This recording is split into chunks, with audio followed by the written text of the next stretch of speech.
नमस्कार बाळांनो, कसे आहेत? मजेत का? आज आपण साधी सोपी कमी साहित्याची रेसिपी बनवणार आहे. लॉकडाऊन चालू आहे, तुम्हाला भाजीपाला मिळत नाही, त्यामुळे बिना भाजीपाल्याची आपण रेसिपी बनवूया. मी तुम्हाला भज्याची आमटी बनवून दाखवणार आहे. आमटी बनवायला मी थोडीशी हरभरची डाळ घेतली. ही डाळ आहे ना, याला पालीच नाहीये, ही बिना पालीची डाळ आहे, मी घरी बनवलेली. गावरान हरभरची डाळ आहे, अशी खायला खूप चांगली असते. ही आमटी बनवाय करता ही हरभरची डाळ स्वच्छ धुवायची, हिला कुकरला मऊसूत शिजून घेऊ. आपला वेळ वाचवा म्हणून मी काय केलंय, हरभरची डाळ आहे ना, मी आधीच कुकरला शिजून ह्या डब्यात काढून घेतली. पहा आपली डाळ किती मऊसूत शिजली. आणि आमटी बनवायला आहे ना, लई पण डाळ घ्यायची नाही, उगं थोडीशी घ्यायची. लई डाळ घेतली मग आमटी लई घट्ट होती. आपल्याला कांदा भाजायचा आहे ना आमटीला, तर मी उलटते अशा चिरा पाडीते ना. अशा चिरा पाडल्या ना मग कांदा आहे ना लई लवकर भाजतो आणि आतमध्ये बी भाजतो, कच्चा राहत नाही. आता मी एक तार घेतली, त्याच्यामध्ये हे कांदे असे खुसून घेऊ. आणि ही तार आहे ना माझी कांदे भाजायची, कणस भाजायचीच आहे. त्या पाचशे गॅसवर आपण कांदे भाजू. आता मी एक खोबऱ्याचा तुकडा घेतला, याला पण गॅसवर भाजून घेते. आणि खोबरं आहे ना थोडं जादा घालायचं, मग आमटी लई चवदार बनती. तुम्ही आहे ना असं कांदा खोबरं गॅसवर भाजा मग आमटी बनवा, एक नंबर लागती. आणि लई तेलकट नाही बनत. खोबरं लई नाही भाजायचं, असंच भाजायचं. लई भाजलं ना मग काळं पडत. कांदे भाजवायला थोडा वेळ लागेल, तोपर्यंत आपण भज्याचं पीठ मळून घेऊ. आता भज्याचं पीठ मळायला मी एक ताटली घेतली, त्याच्यात बेसन पीठ घालू. तुम्हाला किती भजे बनवायचे त्याच्यानुसार बेसन पीठ घ्यायचं. आता या बेसन पीठात मीठ घालू. आता थोडीशी हळद घालू, थोडीशी लाल मिरची पावडर घालू. तुम्हाला ज्यादा तिखट भजे लागले तर मिरची अजून ज्यादा घाला. आपले भजे आहेत ना मऊ मऊ व्हायसाठी आपण त्याच्यात नाकळत सोडा घालू. ह्या पायी तर मी खायचा सोडा घेतलाय, नाकळत चिमूटभर सोडा घ्यायचा. ह्या काय एवढा घ्यायचा. सोड्यामुळे काय होतं, आपले भजे मऊ मऊ होते. आता आपण भाज्याचं पीठ मळून घेऊ. त्याच्यात सोडा मीठ मिरची घातली ना, मग याला कोरड्यात मिक्स करून घेऊ. थोडं थोडं पाणी घालून भाज्याचं पीठ मळून घेऊ. लय गपकनी पाणी नाही घालायचं, नाही तर पीठ पातळ होईल. आणि हे भजे आहेत ना आपल्याला आमटीत सोडायचेत ना, त्यामुळं लय पातळ नाही पीठ करायचं, मध्यम करायचं. ह्या आपल्याला असंच भाज्याचं पीठ मळून घ्यायचं, लय घट नाही लय पातळ नाही. आता भज्याचं पीठ मळूपर्यंत आपला कांदा पण भाजलाय. ह्या आपले कांदे भाजून झाले तर असेच भाजायचे. आता गॅस बंद करू. आता हे कांदे ताराचे काढून घेते.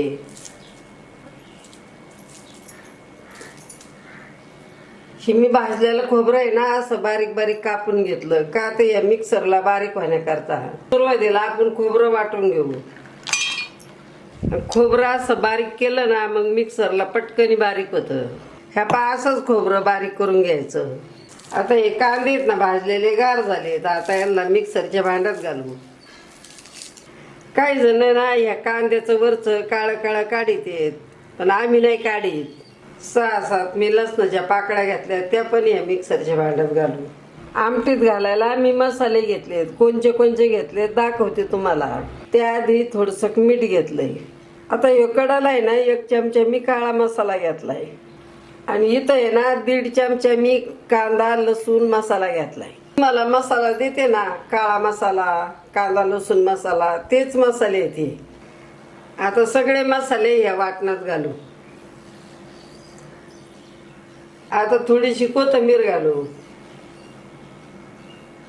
आणि कोथिंबीर आहे ना लई पण नाही घालायची, नाही तर आमटीला ना असा हिरवा रंग येतो. आता याच्यात पाणी नाही घालताना थोडं मी बारीक करीते. ह्या मी याला असं वाटून घेतलंय. आता या वाटणात आपण थोडं पाणी ओतू. तुम्हाला लागन तसं थोडं थोडं पाणी घालून ही वाटण आहे ना एकदम बारीक वाटून घ्या. आणि याच्यात लई पण पाणी नाही घालायचं, नाही तर वाटण आहे ना खूप पातळ होईल.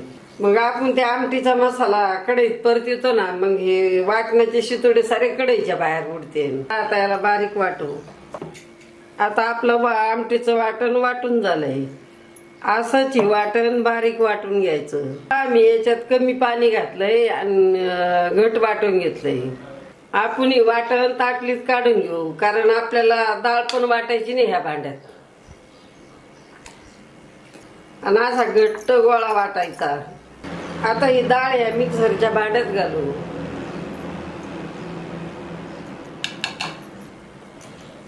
आता याला वाटायला थोडं पाणी घालू.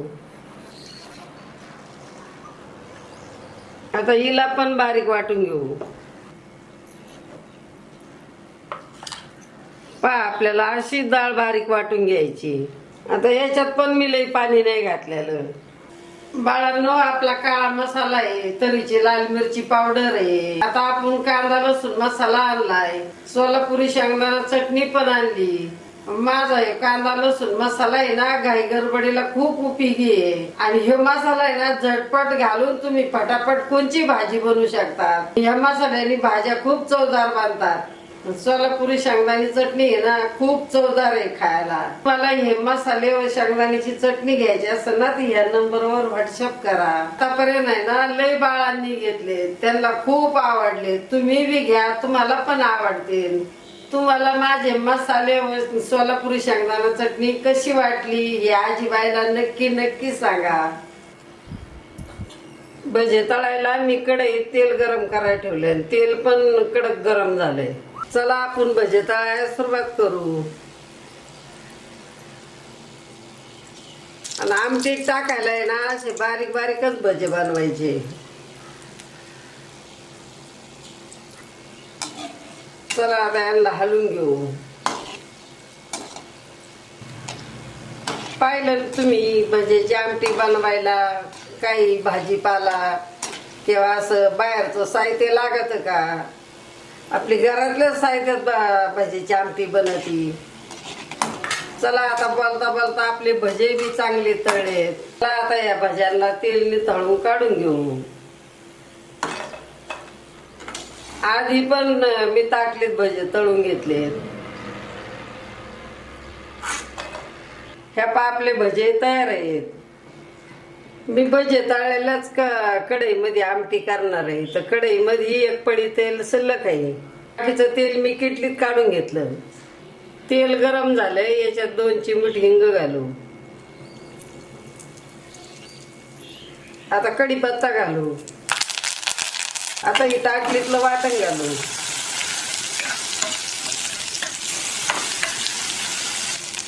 आता या वाटणाला आपण तेलात परतून घेऊ. वाटण परतताना ना गॅस एकदम बारीक ठेवायचा. आता या वाटणाला आपल्याला 3-4 मिनिटं परतून घ्यायचं, असं तेल सुटूस तर. मी या डाळीत आहे ना थोडं पाणी घालून पातळ केली थोडी. आता याच्यात ओतून घेऊ. आता या मिक्सरच्या भांड्यात पाणी ओतू. आता हेच पाणी आपण आमटीत घालू. चला आपलं वाटण बी चांगलं परतलंय. आपल्या वाटणातून तेल सुटायला लागलं, तुम्हाला दिसतच असेल. आता ही वाटलेली डाळ ह्या वाटणात घालू. आता याला हलवून घेऊ. गॅस मी आता मध्यम केलाय. मध्यम गॅसवर याला 2-3 मिनिटं शिजून घेऊ. खूप मस्त सुगंध येऊन राहिलाय बघा आपल्या वाटणाचा. आता 3-4 मिनिटं झालेत. आपलं वाटण चांगलं परतलंय. आता ही मिक्सरच्या भांड्यात पाणी घेतलंय ना, ही वाटणात ओतू. चला आता याला हलवून घेऊ. आपली आमटी ना थोडी घट्ट झाली. आपल्याला अजून पाणी घालावं लागेल. अजून मी याच्यात पाणी घालते. तुम्हाला ही आमटी आहे ना किती घट पातळ पाहिजे त्याच्याने पाणी घालायचं. हे पा आपली आमटी आता बरोबर आहे. आता हिला आहे ना एक कळकळून उकळी काढू. हिला काही वेळ लागतोय शिजायला, एक उकळी शिजती. पहा आपल्या आमटीला किती भारी कट आलाय.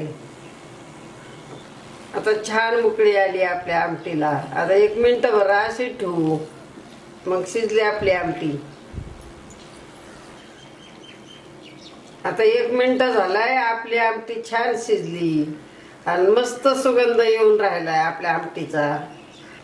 पानं किती छान झाली, लय घट नाही लय पातळ बी नाही.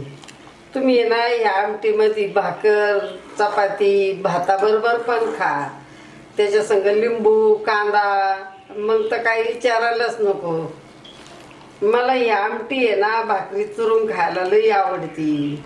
अशी आमटी हिच्या बरोबर आहे ना बाजरीची भाकर, मग काही विचारायलाच नको. चला आता आपली आमटी तयार झाली. मी गॅस बंद केलाय. तुम्हाला जर ही आमटी लगेच खायची असते ना तर मग हे भजे आहेत ना लगेच आमटीत सोडा, मग गरम गरम मुरतेच चांगले. खायला पण आमटी लई छान लागती. तुम्हाला जर जेवायला टाइम असला ना तर मग ही आमटी अशी झाकून ठेवा आणि संध्याकाळी आमटी गरम करा आणि मग हे भजे त्याच्यात सोडा. मग गरम गरम आमटीतले भजे आहेत ना लई भारी लागत आहेत खायला.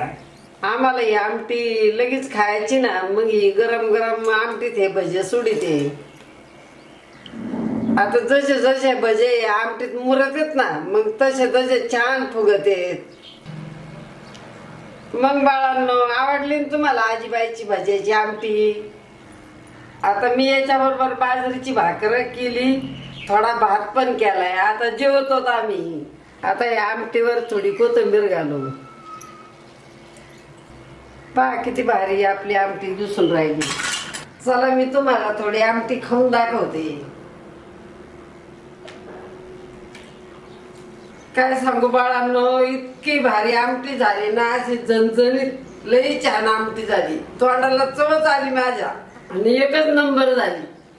चला बरं, तुम्हाला आमटी आवडली ना आजीबाईची, लगेच जा लाईक करा, शेअर करा.